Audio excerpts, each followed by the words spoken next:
All right, well, here's a story that'll truly rise to the occasion. Sourdough isn't just a slice of nostalgia. It's becoming the upper crust of homemade baking across the country. People are rolling up their sleeves, dusting off their baking skills, and finding that a good starter is just the beginning. You guys are really into this. I haven't gotten bit by the sourdough bug yet, but you guys are into it. Yes, we definitely have. Charlotte and I have fallen into the bread world, and it seems like a lot of people online are joining our bread baking journey. I know, we're not the only ones. We're not, but so many people are confused about sourdough, what it is, and how to get started. So we spoke with a pastry chef at Hive Bakery and Café to help you get started. Whether it's the naturally fermented flavor, the wholesome ingredients, or the warm feeling of backing a local baker, more people are reaching for a hearty slice of sourdough. You can hear the crust, the crispy crust. In a world of fast food and mass production, it's clear people are hungry for something real, something rooted in craft and connection. And at Hive Bakery and Café, it's hard to keep loaves of sourdough on the shelves. We sell about 7,600 just sourdough in the year.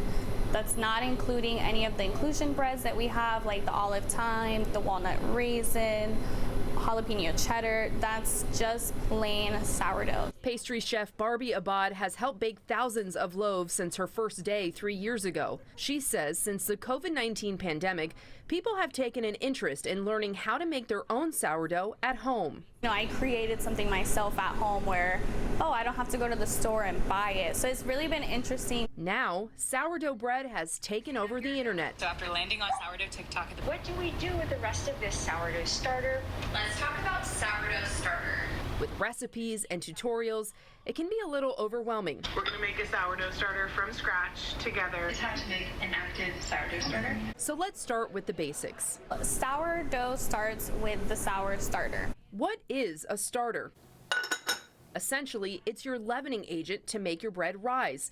Think of the packets of yeast you buy at the grocery store, only naturally occurring yeast. At its core, it's water and flour. When combined, this process captures wild yeast and bacteria from the environment and the flour itself. Over time, your starter will begin to ferment, meaning the microorganisms consume sugars in the flour and produce byproducts like carbon dioxide for rising and acids, which give sourdough its characteristic tangy flavor. So it is a living microorganism. A microorganism that needs to be fed. Feeding it means that every day I'm gonna keep adding more flour and water. Every day as you're feeding it, you're gonna toss some and then you're gonna keep some, and that's what you're feeding, and you're gonna see it get bubbly and you'll get that smell, like a sour smell. Don't let that sour smell alarm you. That's the sour in sourdough. A starter should rise and fall over a 24-hour period and have plenty of bubbles. And when it doubles in size, it's ready to use to make sourdough bread. In order to have a good basis to start sourdough, it takes you a good week to get a consistent starter. So a lot of people will take about a week or two, start their starter, and then start the process of making their sourdough. And the final step is to name your sourdough starter.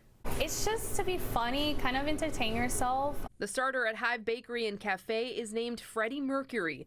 It's been alive for more than 5 years and helps make all the sourdough sold at Hive. And Charlotte and I have brought our starters to show you. Mine looks a lot uglier than Charlotte's. They're cute. What did you name yours? Because the whole point is to have fun with it and name it. So what did you name yours, Charlotte? So mine is Jane Doe. Cute. D-O-U-G-H.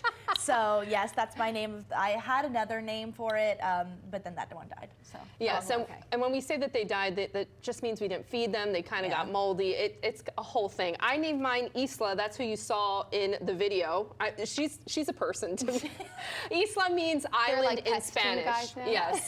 Seriously. You have to keep them alive. All the names that I've had before have been really antiquated names, like Gertrude. You know, I'm trying to be funny about it, but I just stuck to my roots of Palm Beach They and whatnot. double in size, and for a whole week you gotta wait, right, until they get ready to go. So where do you store dough like this? Or Jane Doe and Gertrude? So I can't remember what you named it.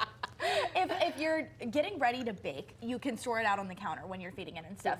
Now, you can also store it in the fridge if you're not going to bake it anytime soon. I just started Jane dough again after being in the fridge for a week or so, just because it's, you know, you have to feed it every day, you have to throw some waste, then it just saves you the trouble. I didn't realize it was this. It's like It's very involved. Yeah. It's very involved, With but the best way to do it is within a glass jar with a loose lid. That way you can add, the air can come in and it can rise and fall. But coming up next week, we're going to tell you how to take this starter and make it into that delicious bread that you saw there. So that's Taste next test, Monday. maybe? And maybe a taste test with no crossed. promises. Yes.